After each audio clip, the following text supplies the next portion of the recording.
Hi friends, ಎಲ್ಲರಿಗೂ ನಮಸ್ಕಾರಗಳು. ಕಸ್ತೂರಿ ರಶ್ಮಿ ಚಾನೆಲ್ಗೆ ಸ್ವಾಗತ. ನಾನಿವತ್ತು ತುಂಬ ಆರೋಗ್ಯಕಾರಿಯಾದ ಎಳ್ಳಿನ ಜ್ಯೂಸನ್ನು ಮಾಡ್ತಾ ಇದ್ದೇನೆ.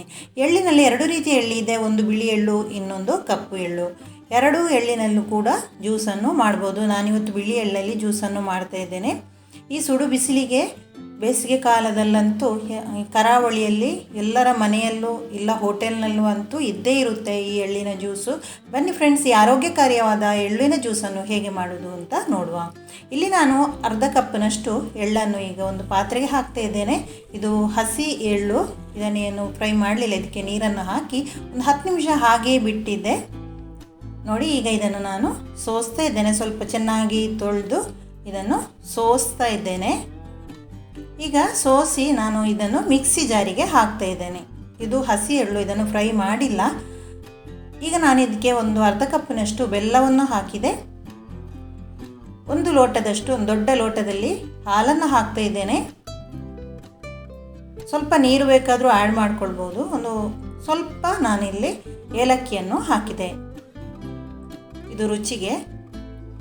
ಈಗ ಗ್ರೈಂಡ್ ಆಗಿದೆ. ನಾನೀಗ ಇದನ್ನು ಸೋಸ್ತಾ ಇದ್ದೇನೆ. ನಾವು ಎಷ್ಟು ನೈಸಾಗಿ ಗ್ರೈಂಡ್ ಮಾಡಬೇಕು, ಆದರೂ ಅದರಲ್ಲಿ ಕದಿ ಕದಿ ಎಲ್ಲ ಇರುತ್ತೆ. ನಾವು ಅದನ್ನೀಗ ಈ ರೀತಿಯಾಗಿ ಸೋಸಬೇಕು. ನೋಡಿ, ಈಗ ನಾವು ಈ ರೀತಿಯಾಗಿ ಹಿಂಡಿ ತೆಗಿಬೇಕು, ಅದರ ರಸ ಎಲ್ಲ ಬಿಡುತ್ತೆ. ತುಂಬಾ ಆರೋಗ್ಯಕಾರಿಯಾದ ಎಳ್ಳಿನ ಜ್ಯೂಸ್ ಈಗ ರೆಡಿ ಆಯಿತು.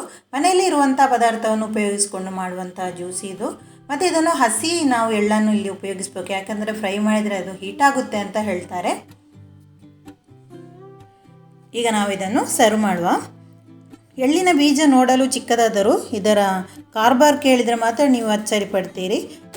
ಎಳ್ಳು ತುಂಬ ಆರೋಗ್ಯಕಾರಿ ಎಂದು ಪರಿಗಣಿಸಲಾಗಿದ್ದು, ಇದರಲ್ಲಿ ವಿಟಮಿನ್ B6, ಥೈಮಾನ್ ಮತ್ತು ನಿಯಾಸಿನ್, ತಾಮ್ರ, ಮೆಗ್ನೀಷಿಯಂ, ಕಬ್ಬಿಣಾಂಶ ಮತ್ತು ಫಾಸ್ಫರಸ್ ಅಂಶವಿದೆ. ದೇಹದಲ್ಲಿ ಅಜೀರ್ಣ ಸಮಸ್ಯೆ ಇದ್ದರೆ ರಕ್ತದೊತ್ತಡವನ್ನು ನಿಯಂತ್ರಣದಲ್ಲಿ ಇಡುವುದು, ಕೊಲೆಸ್ಟ್ರಾಲ್ ಮಟ್ಟವನ್ನು ತಗ್ಗಿಸುವುದು. ಇದರ ಬೀಜವನ್ನು ತಿಂದರೆ ಮೂಳೆಗಳು ಸಹ ಬಲಿಷ್ಠವಾಗುತ್ತೆ. ಉರಿಯೂತವನ್ನು ಸಹ ಇದು ತಗ್ಗಿಸುವುದು, ರೋಗ ಪ್ರತಿರೋಧಕ ಶಕ್ತಿಯನ್ನು ವೃದ್ಧಿಸುವುದು. ಇಷ್ಟೊಂದು ಪ್ರಯೋಜನಕಾರಿಯಾಗಿರುವ, ಆರೋಗ್ಯವಾಗಿರುವ ಈ ಎಳ್ಳಿನ ಜ್ಯೂಸನ್ನು ನೀವು ಒಮ್ಮೆ ಮನೆಯಲ್ಲಿ ಟ್ರೈ ಮಾಡಿ. ಈ ಬಿಸಿಲಿಗಂತೂ ಎಳ್ಳಿನ ಜ್ಯೂಸ್ ಕುಡಿದರೆ ದೇಹ ಸಹ ತುಂಬಾ ತಂಪಾಗುತ್ತೆ. ಫ್ರೆಂಡ್ಸ್, ಇವತ್ತು ನಾನು ಮಾಡಿದಂಥ ಈ ಎಳ್ಳಿನ ಜ್ಯೂಸ್ ರೆಸಿಪಿ ನಿಮ್ಗೆ ಇಷ್ಟವಾದರೆ ಪ್ಲೀಸ್ ಲೈಕ್, ಶೇರ್ ಮತ್ತು ಸಬ್ಸ್ಕ್ರೈಬ್ ಮಾಡಿ. Thank you for watching. Bye.